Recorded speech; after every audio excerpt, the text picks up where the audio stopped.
Electro homeopathy के सभी छात्रों को मैं द वर्ल्ड एजुकेशन रिसर्च के इस फार्मेसी क्लास में हार्दिक अभिनंदन स्वागत करता हूं।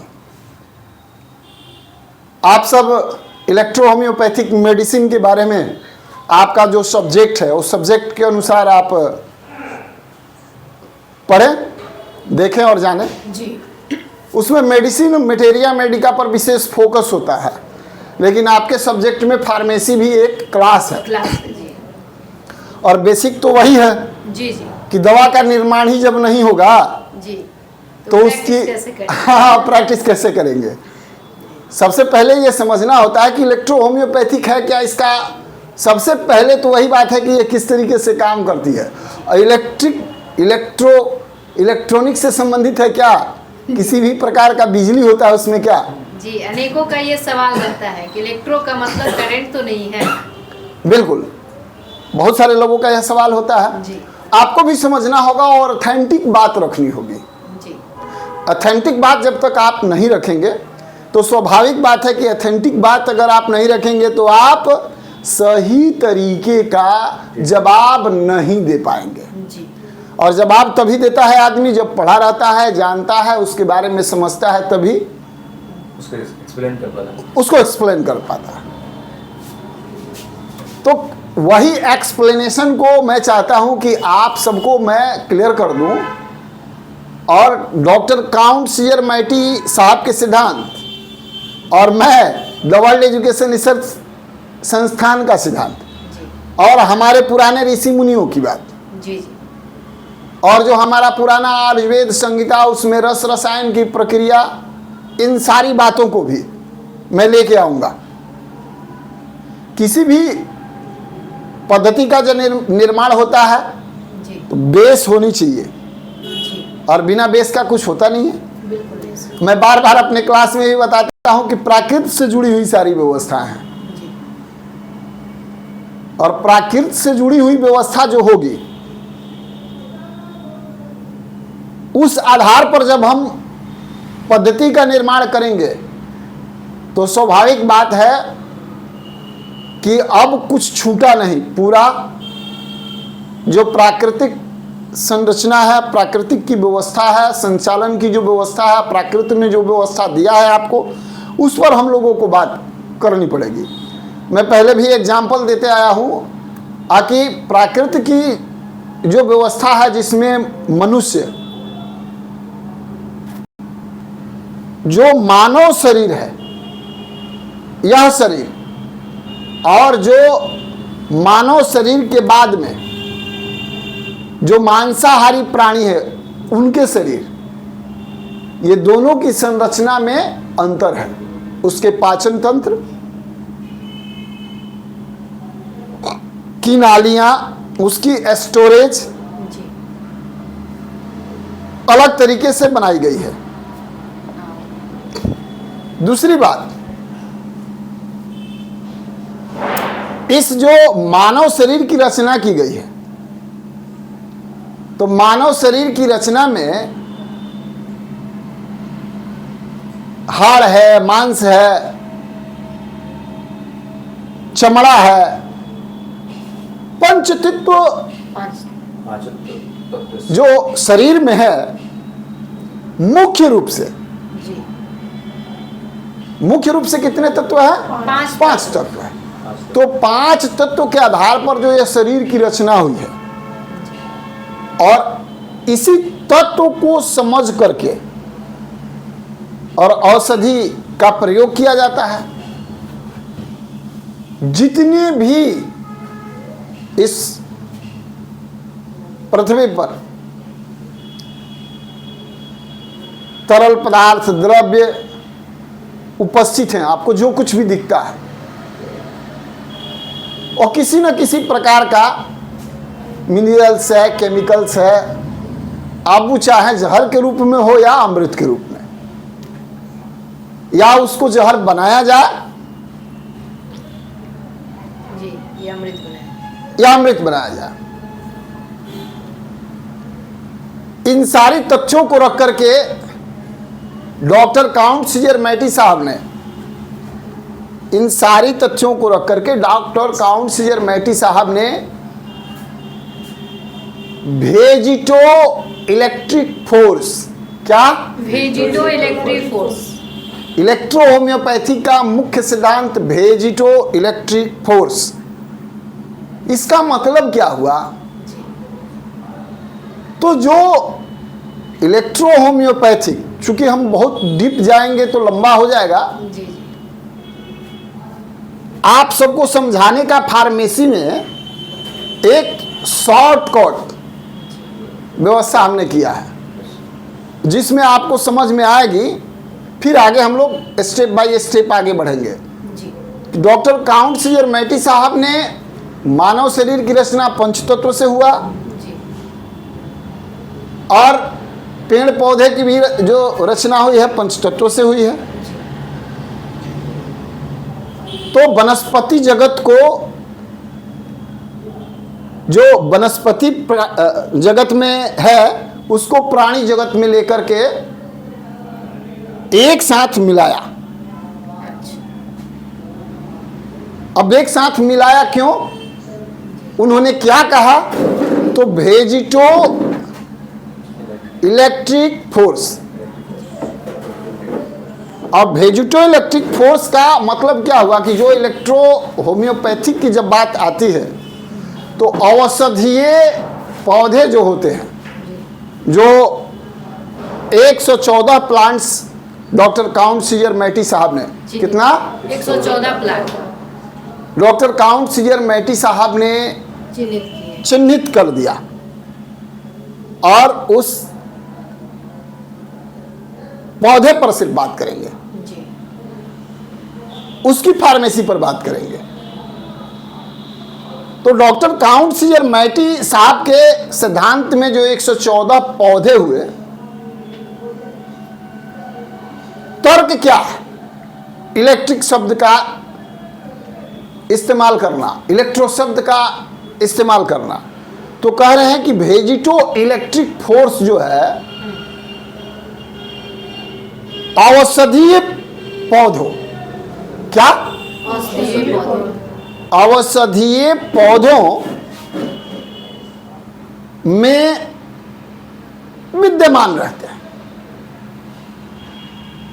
ऐसे जो भी पौधे हैं, सब में जो भी पौधे हैं, जी उन सब में जी।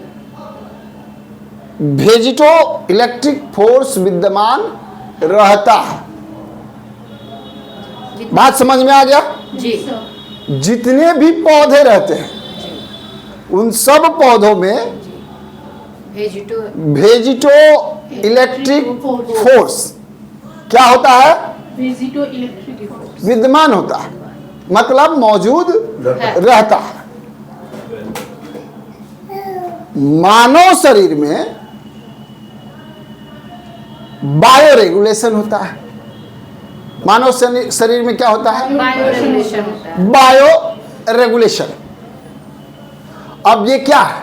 जी बायो रेगुलेशन। ये बायो रेगुलेशन क्या है? तो बायो रेगुलेशन है, ये पूरा शरीर है। तो इस शरीर के अंदर काम करने के लिए जो जिस तरीके का इसका तंत्र है, उसको बाइलेंस जो है करना। क्या? बैलेंस करना, शरीर के तंत्र को बैलेंस करना। शरीर तंत्र। बायो रेगुलेशन क्या है? ये शरीर है, जी तो शरीर के सारे तंत्र को क्या करता है? बैलेंस करना। बैलेंस बाइलेंस करता है, संतुलन। संतुलन करना।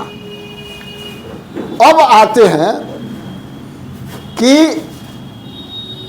इलेक्ट्रो होम्योपैथिक जो औषधि का निर्माण हुई, जी तो खास 114 पौधे जो चिन्हित किया डॉक्टर काउंट सीजर मैटी साहब ने, उसी पर यह बात लिखी जाती है कि इलेक्ट्रो होम्योपैथिक के हिसाब से जो यह फार्मेसी हम पढ़ा रहे हैं, तो इलेक्ट्रो होम्योपैथिक के हिसाब से बात करेंगे तो चयनित औषधियों का, माने औषधियों के, औषधीय पौधों, औषधीय नहीं, औषधीय पौधों में क्या होता है? पहले से इलेक्ट्रिक फोर्स विद्वान होता है। विद्यमान होता है। पहले से क्या है? इलेक्ट्रिक फोर्स विद्वान मौजूद रहता है। विद्यमान रहता है। अब रह गया सवाल, इसी को आधुनिक तौर तरीके में जो चिकित्सा पद्धति, जो विकसित चिकित्सा पद्धति में है, अभी सबसे आगे है या हेलो, अभी एलोपैथ हुआ या अभी जो आधुनिक वेद है। व्यवस्थाएं जो सामने आ रही हैं, जी उनमें इसको तौर पे फाइटो, उन्हें क्या हाई फाइटो बायो के नाम से या पैथोएंजाइम के नाम से अच्छा लोग समझते हैं, कोई केमिकल्स के नाम से, जी मैंने भिन्न भिन्न तरीके हैं जी समझने का। हमने आपको समझाने का क्या प्रयास किया? हमने आपको समझाने का प्रयास किया कि वेजिटो इलेक्ट्रिक फोर्स, बायो रेगुलेशन, जी इसका मतलब जी सबसे पहले ये बेसिक चीज मैंने आपको बताया। इलेक्ट्रो होम्योपैथिक में 114 पौधे को ही लेकर के इलेक्ट्रो होम्योपैथिक के सिस्टम पर, काम किया। ये क्लियर हो गया। जी अब हम लोगों को बात करना है कि जब इलेक्ट्रो होम्योपैथिक औषधि हम बनाएंगे जी या बनाने का जो सिद्धांत है जी वह क्या है, जी इसमें कौन कौन से पौधा का अंग, अच्छा पार्ट्स जी जी निश्चित है। लिया जाता है, कैसे इसको बनाते हैं, बनाने का तरीका क्या होगा, कब वेजिटो से वेजिटेबल एनर्जी फोर्स में तब्दील हो जाएगा, कब एनर्जी इलेक्ट्रिक में बदल जाएगा, जी कब एक्सट्रैक्ट होगा वो, इन सारी बातों को क्या करना है, जानना जानना है। कैसे औषधीय निर्माण होंगे, तो सबसे पहले हम लोग बात करते हैं कि इलेक्ट्रो होम्योपैथिक के जो भी पौधे, जो औषधीय पौधे हैं, जी उनका पंच तत्व जो होता, पंचमूल, पंचमूल पंचमूल में क्या आता है, जड़, तना तना, पुष्प हाँ फूल, पत्ती और देखिए जड़, तना, तना, उस फूल, पत्ती, फल और छाल, पत्ती नहीं सर, वही हुआ। अच्छा तना में पत्ती भी आ जाता है, लेकिन पंचमूल, पंचमूल ही सर्वमूल है। अच्छा यानी जड़ तना छाल हाँ। पुष्प और फल। फल। तो अब रह गया सवाल कि इन सबका क्या होता है, प्रयोग होता है प्रयोग। मेडिसिन के निर्माण में। मेडिसिन के निर्माण में। एक चीज और हम आपको बता दें कि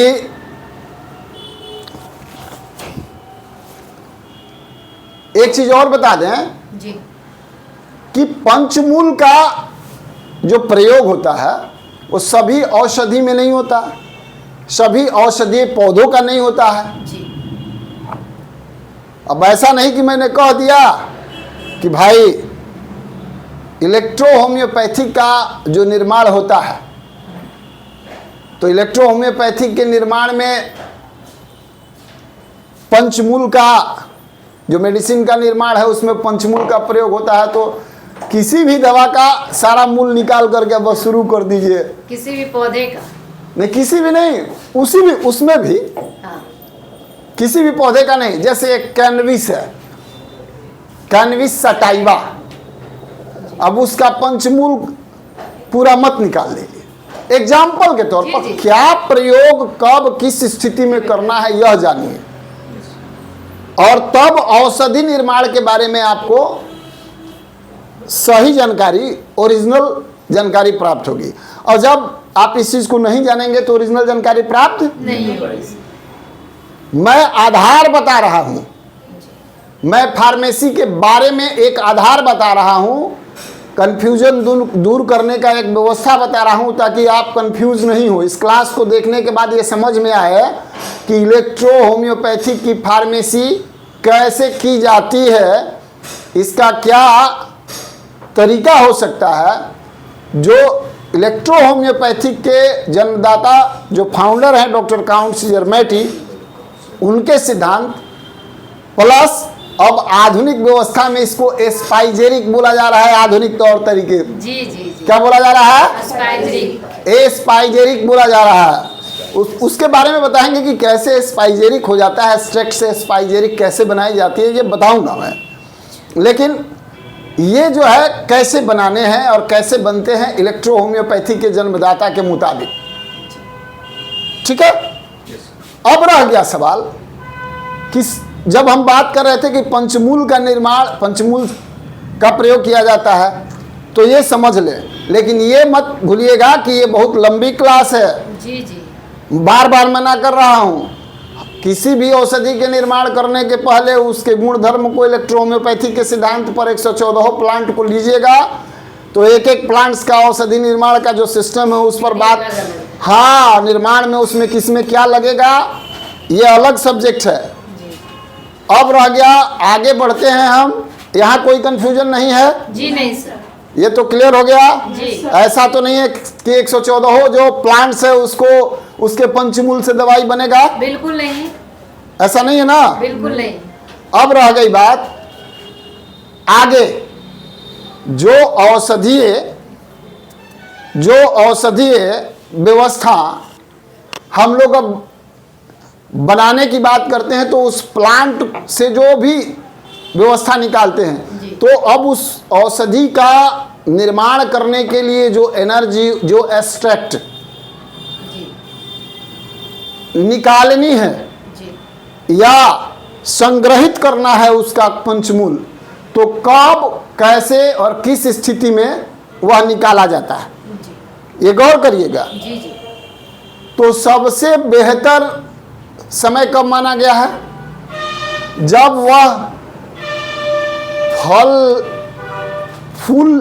फल लगे हुए कंडीशन से ज़्यादा फायदे कब होता है? जब वो फुला जाता है, जब फूल लगे हुए रहते हैं, ताजा हो और वैसे मौसम जो कि मौसम में जो है अभी खिल रहा हो पौधा, अभी पतझड़ के बाद वही मौसम आएगा, पतझड़ के बाद वही मौसम आएगा ना। जी जी। उस मौसम में क्या होता है? नव यौवन को प्राप्त करता है पेड़ पौधे, पेड़ पौधा। और पेड़ पौधा नहीं, जितने भी प्राणी हैं जी, सब उस समय देखिएगा ज़्यादा जो है आलसीपन होगा, बहुत ज़्यादा लोगों को जो है भिन्न भिन्न प्रकार की बीमारियां होती है।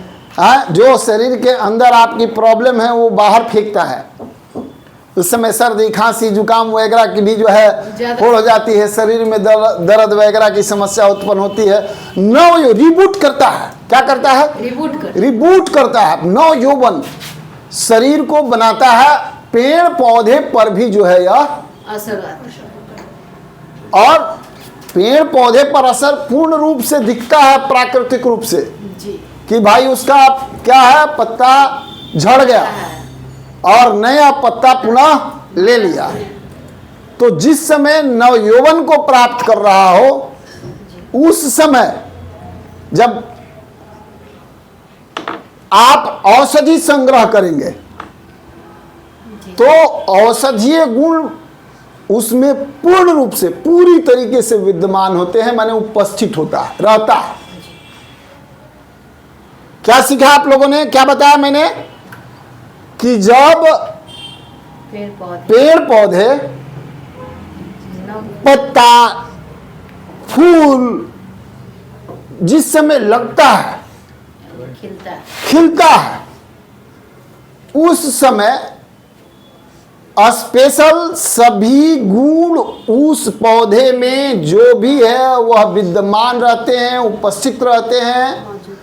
उस समय जब हम औषधि को संग्रह करते हैं तो पूरी की पूरी इलेक्ट्रिक फोर्स, पूरी की पूरी इलेक्ट्रिक फोर्स को क्या करते हैं हम? संग्रह कर पाते हैं। यही इलेक्ट्रो होम्योपैथिक के औषधि संग्रह करने का मूल सिद्धांत है। यानी इसमें सूखे फूल पत्ती का इस्तेमाल नहीं होता है। नहीं, इलेक्ट्रो होम्योपैथिक में सूखे हुए जी। फूल पत्ती तना या वगैरह वगैरह कुछ भी हो, उसको लेकर के औषधि का निर्माण नहीं होता है, नहीं करना चाहिए। जो क्या दिक्कत होगा सर? जिस तरीके से दिक्कत यह है कि जिस तरीके से औषधि का निर्माण करने का सिद्धांत बताया गया है, उस सिद्धांत पर औषधि निर्माण नहीं होता है। तो बबूल के पेड़ के नीचे आपने आम देखा है नहीं मिलते हुए? No sir. अगर मिल भी गया तो किसी दूसरे का गिरा हुआ रहेगा। तो सिद्धांत से भटकिए मत। आम के पेड़ के नीचे बैठिएगा तो ही आम मिलेगा। अब बबूल के पेड़ के नीचे आम की कल्पना करिएगा तो नहीं हो पाएगा वहाँ पे। जस्ट लाइक, बात समझ में आ गया? जी। आप इलेक्ट्रो होम्योपैथिक के सिद्धांत पर पूछ रहे हैं तो इलेक्ट्रो होम्योपैथिक के सिद्धांत पर बात सूखी हुई किसी भी प्रकार के औषधीय संग्रह को, सूखे हुए पौधे से नहीं। संग्रहित किसी भी प्रकार के तत्व को संग्रहित कर औषधि बनाने का सिद्धांत नहीं है। वो बिल्कुल ताजा, हरा, खिला हुआ, फलदार, रसेदार जब हो उस समय आप संग्रहित करें। जी। माने ताजे औषधीय पौधे को लेकर, ताजे औषधीय पौधे को लेकर के, और सदैव जो है फुलाते नहीं रहेगा, जी बिल्कुल नहीं। लेकिन फिर भी घबराने की जरूरत नहीं है। ताजा हो, हरा भरा हो, उस समय भी आप उसके जो पंचमूल है उसका संग्रह अपनी आवश्यकता के अनुसार करके और उससे औषधि का निर्माण कर सकते हैं। अब तो समझ में आ गया औषधि का चयन कब करना है, कैसे संग्रहित करनी है। औषधि संग्रह तक मैंने आपको बताया। जी। मैंने क्या बताया? औषधि औषधि संग्रह। जी। तो औषधि को जो मूल है उसको संग्रह करने का तरीका मैंने आपको क्लियर कर दिया। जी। यहाँ कोई कंफ्यूजन? No sir. सूखे हुए पेड़ से संग्रह करना है ना? बिल्कुल नहीं। नहीं सर। हरे भरे पेड़ पौधे, ताजे पेड़ पौधे। बिल्कुल।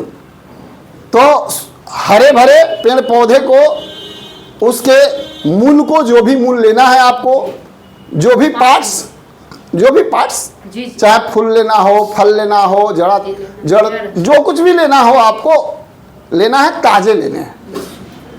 अब लेने के बाद में जी। और जानिए, इस औषधि को आपको धूप में नहीं सुखाना है। जी। जी। क्या? धूप में नहीं सुखाना। अब धूप में क्यों नहीं सुखाना है? क्योंकि अगर धूप में आप उसको सुखाते हैं तो उसमें का आयल, एनर्जी आयल जो है वह वाष्प बन के उड़ जाता है, वाष्पीय होता है और क्या हो जाता है? उड़ जाता है। बहुत चिक चाक चल रहा है, कंसंट्रेशन हो करके आ सूतना है तो जा करके क्लासरूम में सो जाइए कहीं, अगर किसी को नींद लग रहा है तो। ठीक है? तो औषधीय व्यवस्थाओं में मैंने क्या बताया? उसे सुखाना नहीं है।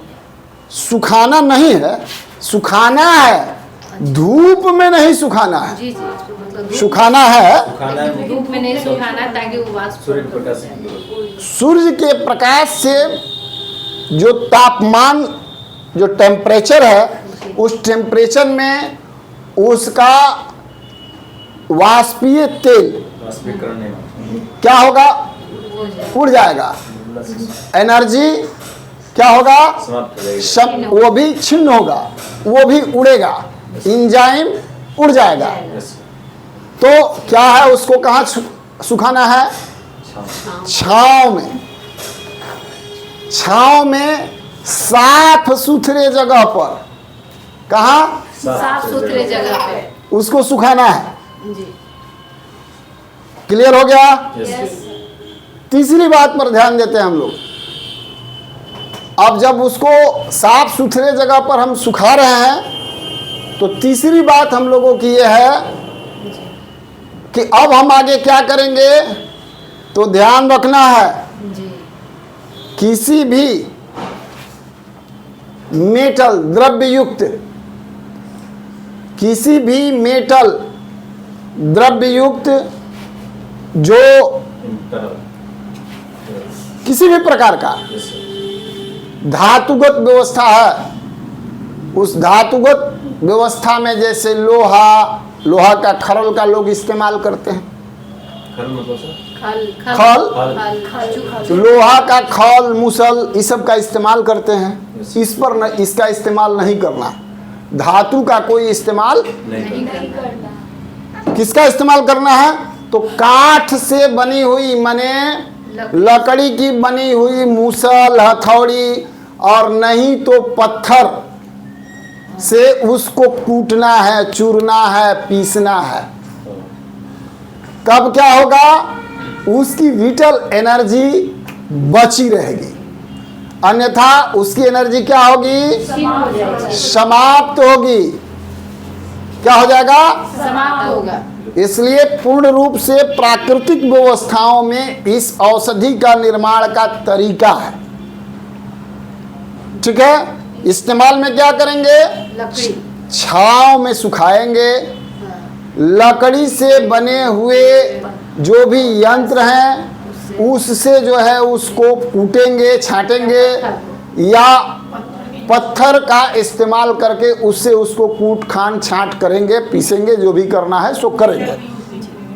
किसी भी प्रकार का धातु का इस्तेमाल वहाँ नहीं करेंगे। इससे औषधीय गुण समाप्त हो जाते हैं। ठीक है? ये तो क्लियर हो गया। आगे हम आप लोगों को बता देते हैं कि अब उसमें से हम लोग किस तरीके से आज के ज़माने के मुताबिक उसकी एनर्जी को संग्रह करते हैं। ये तो हुआ मूल को संग्रहित करना, सुरक्षित रखना, और बनाने के लिए एक कदम आगे बढ़ना। जस्ट लाइक कैसे? तो जिस तरीके से अगर आपको सब्जी बनानी होती है तो क्या करते हैं आप लोग? आप सब में से किसी को तो सब्जी बनाने आता ही होगा। तो सबसे पहले क्या करते हैं आप? अपना व्यंजन जो भी होता है, आलू, प्याज, टमाटर वगैरह वगैरह को संग्रहित करते हैं, और उसके बाद में उसको काट छांट करके धो करके रेडी कर देते हैं। पहले धो के काटते हैं। ठीक है?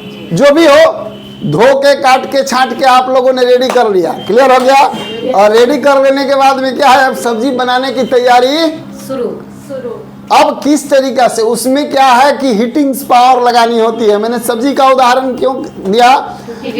वहाँ हीटिंग पावर की आवश्यकता होती है। मैंने आपको क्या है, गैस जलाना है, अग्नि जला करके उसमें देनी है, चाहे इलेक्ट्रिक से जले, बिजली के माध्यम से, और चाहे गैस से या चाहे लकड़ी से, कहीं से अग्नि पैदा करके उस पर चढ़ाना होता है ना। इस इलेक्ट्रो होम्योपैथिक मेडिसिन के निर्माण में दूर दूर तक किसी भी प्रकार की कोई भी हीटिंग से एनर्जी की जरूरत नहीं है। गरम नहीं करना है, गरम नहीं करना है, कहीं से भी इसकी आवश्यकता। अगर गरम करके औषधि का निर्माण किया जाता है तो गड़बड़, औषधि नहीं काढ़ा हो गया, औषधि नहीं काढ़ा हो गया। आयुर्वेद शास्त्र के अनुसार क्या हुआ? वह काढ़ा हो गया, और वह काढ़ा तुरंत थोड़े देर के लिए काम करेगा।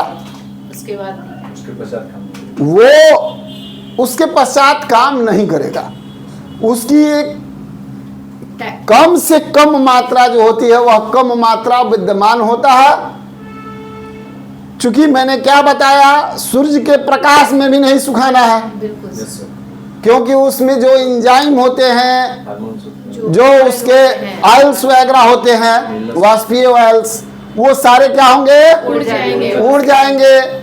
इसलिए इलेक्ट्रो होम्योपैथिक के सिद्धांत में इसको हीट नहीं करना है, गर्म नहीं करना है, खौलाना नहीं है। नेचुरल तरीके से प्राकृतिक व्यवस्थाओं के साथ इसको क्या करना है, औषधि निर्माण करनी है। और यही है इलेक्ट्रो होम्योपैथिक का सिद्धांत। कैसे करना है अब यह जान लीजिए। जी जी। अब क्या करना है, आपने काट छाट करके कूट के और आपने औषधि को संग्रहित कर लिया। जी औषधि में आपको सबसे पहले क्या करना है, तो मैंने आपको बहुत पहले एक क्लास दिया था, आप लोग वीडियो देख लीजिएगा। और उसमें क्रूड्स की बात लोग करते हैं, जी उसमें डिस्टिल वाटर की बात होती है। जी। तो डिस्टिल वाटर जो है क्या है, तो वह चीज मैंने बताया है क्लास में, वीडियो में आप लोग देख लीजिएगा। यूट्यूब पर भी मैंने डाल दिया था कि डिस्टिल वाटर कैसे बनता है और डिस्टिल वाटर का निर्माण करके हमारी इलेक्ट्रो होम्योपैथिक जो पद्धति है, इसकी औषधि का निर्माण किया जाता है। इसको आसूत जल कहते हैं। कौन जल? अशुद्ध जल। कितने अशुद्ध जल कहने लगता है, अशुद्ध नहीं कहना है, अशुद्ध अशुद्ध जल, अशुद्ध जल। जो वाष्प के द्वारा उड़ करके और संग्रहित किया जाता है, वही आशुत है। और सबसे बेहतरीन आशुत जल कौन सा है? बारिश का पानी। बारिश का पानी, वही ओरिजिनल डिस्टिल वाटर है। ओरिजिनल डिस्टिल वाटर वही है। अभी हम लोग काम चलाने के लिए आशुत जल के रूप में इसका निर्माण, डिस्टिल वाटर का जो निर्माण करने वाली बहुत सारी फैक्ट्रियां हैं, उसके माध्यम से हम लोग क्या करते हैं, डिस्टिल वाटर को खरीदते हैं और बना लेते हैं, औषधि निर्माण में उपयोग क्या करते हैं। बारिश के पानी में मेडिसिन बन सकता है? वही ओरिजिनल जो है डिस्टिल वाटर है और उसी में औषधि निर्माण करनी चाहिए। इलेक्ट्रो होम्योपैथिक की औषधि का खास निर्माण उसी में होना चाहिए। डायरेक्ट बारिश के क्या पानी सर से लिक्विड उसको- कर डायरेक्ट बारिश के पानी, उसमें यानी उसे संग्रहित उसी से ही जो है इलेक्ट्रो होम्योपैथिक औषधि का निर्माण होता है। यानी उसको संग्रहित करके फिर कर सकते हैं। हाँ, संग्रहित का तरीका कितना बेहतर है आपका। अब ऐसा नहीं है कि बारिश का पानी है और नाली में गया, वहां से उठा लिया आपने, या छत्ता पर से गिर रहा है। छत्ता पर से गिर लिया। छत्ता पे अगर छत साफ, में रख लेंगे। छत्ता भी साफ सुथरा तरीके से है, पहला बारिश का पानी से बढ़िया से धुल गया, उसके बाद में उसको कलेक्ट करिए और उसको रखिए। औषधि निर्माण में और प्रैक्टिस में बहुत बढ़िया काम करेगा औषधि निर्माण में, और आपके इलेक्ट्रो होम्योपैथिक प्रैक्टिस में 4 चांद लगा देगा। सर, हम बारिश के पानी अगर संग्रहित करके रखते हैं, कुछ दिन के पश्चात धीरे धीरे कीड़ा पड़ने लगता है। सवाल ही पैदा नहीं होता। आपके रख रखाव में कहीं ना कहीं दिक्कत है। बिल्कुल उस तरीके से जिस तरीके से घर में अचार बनाते हैं और अचार बना करके रखते हैं और उसमें भुअरी लग जाती है, तो जस्ट लाइक आपका संग्रह करने का तरीका गड़बड़ है, या कुछ ऐसे बर्तन में आप रखते हैं इसलिए उसमें कीड़ा लग जाता है और कोई कारण नहीं है। डिस्टिल वाटर में कीड़ा लगने का कोई सवाल ही पैदा नहीं होता है। क्लियर। आपका रख रखाव में कहीं ना कहीं प्रॉब्लम है। तो सर, डिजिटल वाटर तो हम आर्टिफिशियल रूप से भी तैयार किया जा सकता है। वो तो मैंने पहले ही बताया ना कि आर्टिफिशियल रूप से अब आपको फैक्ट्री लगाना पड़ेगा, और नहीं तो आसान तरीका है आर्टिफिशियल रूप से कि कुकर आजकल आसानी से हर घर में है, उसमें कुकर में जहाँ सीटी लगता है वहाँ पाइप लगा दीजिए। कुकर में जहाँ सीटी लगता है वहाँ क्या लगाइए, पाइप लगाइए। और नीचे से हीट करिएगा और उसमें से जो वाष्प बन के निकलेगा वही संग्रह करते रहिएगा। पता चलेगा कि 1 महीने में 5 बोतल 10 बोतल का आप निर्माण कर पाएंगे।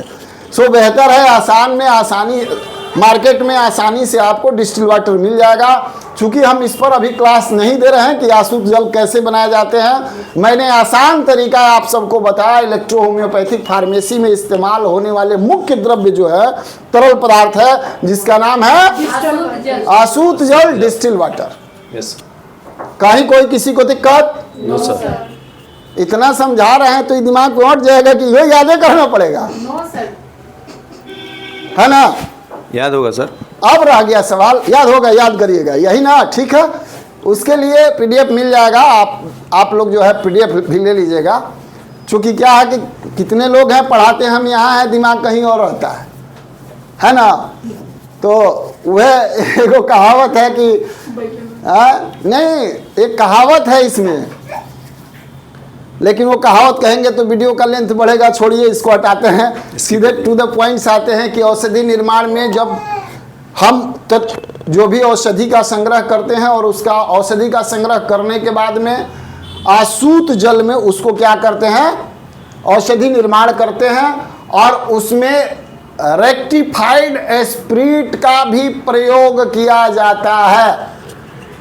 क्या किया जाता है? रेक्टिफाइड स्पिरिट का प्रयोग किया जाता है। तो क्या उसमें रेक्टिफाइड स्पिरिट का प्रयोग कब करना है, इस सब्जेक्ट पर भी हम बात करेंगे। लेकिन अभी आपको हमने क्या किया, अभी आपको बताने का प्रयास किया कि वह औषधि निर्माण के समय उसका इस्तेमाल नहीं करना। क्या औषधि निर्माण के समय उसका इस्तेमाल नहीं करना। नहीं करना है? उसका इस्तेमाल कब, क्यों, किस स्तर पर करना है, या अगले वीडियो में, अगले क्लास में बताएंगे। लेकिन अभी आप समझ जाइए कि उसमें इस्तेमाल किया जाता है, क्योंकि डिस्टिल वाटर का सबसे पतला,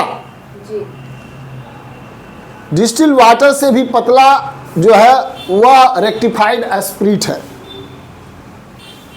ठीक है, अब आते हैं आगे।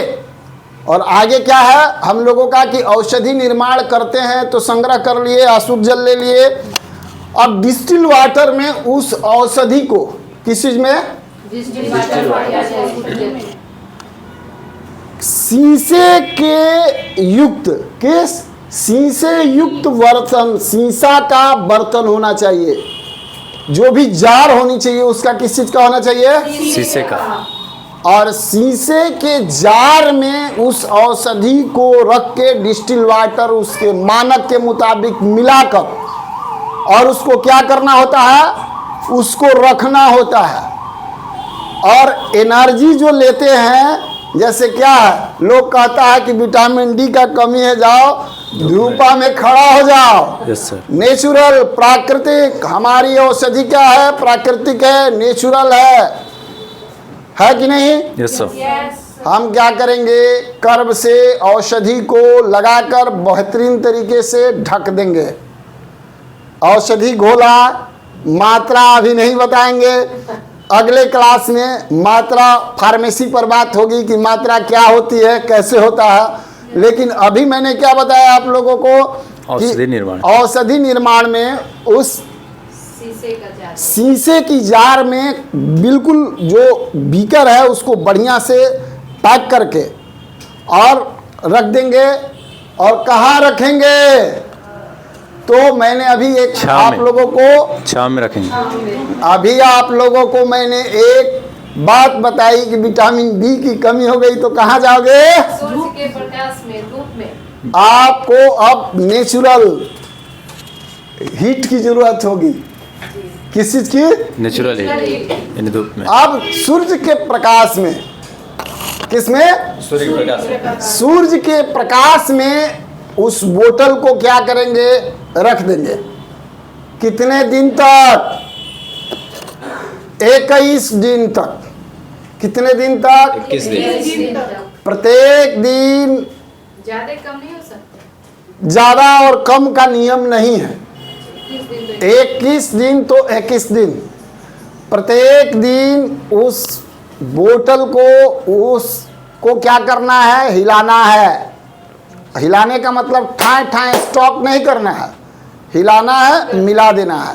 एक बार, कम से कम 24 घंटे में एक बार उसको, उसके बाद वहीं पर रख देना है। 21 दिन के बाद वह एस्पाइजेरिक का रूप ले लिया। क्या किया, 21 दिन तक रखना है, 22वें दिन वह एस्पाइजेरिक का रूप ले लिया। आधुनिक औषधि निर्माण करने वाले यंत्रों में बहुत सारी आजकल की जो है टेम्परेचर से लेकर के और उसको गलाने पचाने का कई एक तरीके का जो है अभी यंत्र आया हुआ है कि औषधीय कार्य को फास्ट किया जा सके, तेज किया जा सके, लेकिन वो मूल रूप से अभी तक हमारे नज़र में सैद्धांतिक नहीं है। क्योंकि अगर मशीन कुछ भी करेगा तो एक्स्ट्रा हीट की व्यवस्था करेगा, एक्स्ट्रा एनर्जी की व्यवस्था करेगा। तो एनर्जी हमें जिस तरीके की लेनी है, सूर्य की प्रकाश की एनर्जी जब उसमें जाएगी, एक चीज़ मैं भूल गया बताना है, आप लोगों को बता दे रहा हूँ। औषधि का निर्माण पारदर्शी ग्लास, ये प्लास्टिक है, ये शीशे का होगा और पारदर्शी होगा। क्या होगा? पारदर्शी, निहार पर दिखेगा, आर पार दिखेगा, ट्रांसपेरेंट। एक लाल टाइप का आता है, एक हरा टाइप का बोतल आता है, वो नहीं रखना है। डायरेक्ट बिजली आनी चाहिए, इसमें डायरेक्ट एनर्जी आना चाहिए। अब बात समझ में आ गया? Yes sir. तो पारदर्शी भी होना चाहिए, तब जाकर औषधि का जो है आप सब निर्माण करेंगे। और निर्माण इस तरीके से होगा तो वह इलेक्ट्रो होम्योपैथी की औषधि होगी। और इलेक्ट्रो होम्योपैथिक औषधि काम करेगा, और काम करने का तरीका क्लियर हो गया कि हम क्या है, वेजिटो इलेक्ट्रिक फोर्स और बायो रेगुलेशन, इन दोनों चीज को जो है एक दूसरे के साथ संग्रहित एक दूसरे के साथ मिलाकर के मानव शरीर को बैलेंस में करते हैं। क्या करते हैं? बैलेंस करते हैं। दोनों जो है एक दूसरे का पूरक है। अगर शरीर बीमार होता है मनुष्य का, तो हम लोग क्या करते हैं, वेजिटो इलेक्ट्रिक फोर्स की सेल्स को, उसकी एनर्जी को लेकर के और अपने बायो रेगुलेशन में फिट कर लेते हैं।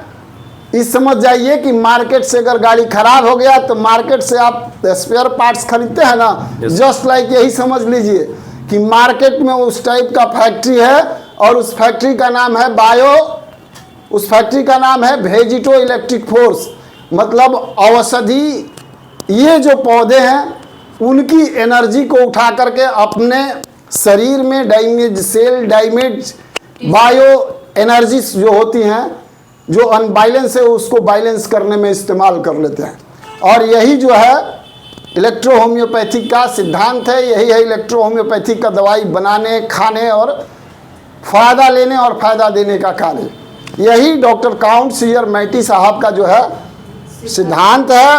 और इस पर हम लोगों ने प्रैक्टिस करके वैसे वैसे मरीजों को ठीक किया है जो अकाल्पनीय है, जिसके बारे में कल्पना करना भी आसान नहीं है।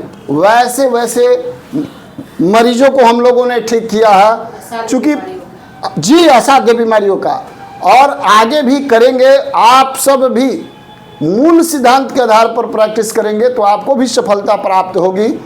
और इलेक्ट्रो होम्योपैथी के इस क्लास में आज सिर्फ इलेक्ट्रो होम्योपैथिक औषधि निर्माण, औषधि कैसे काम करता है इसकी बात, औषधि बनाने के लिए तत्वों का किस तरीके से, पंचमूल का या किस तरीके से उसके अंगों का संग्रह करना है, ये सब कुछ मैंने आपको बता दिया।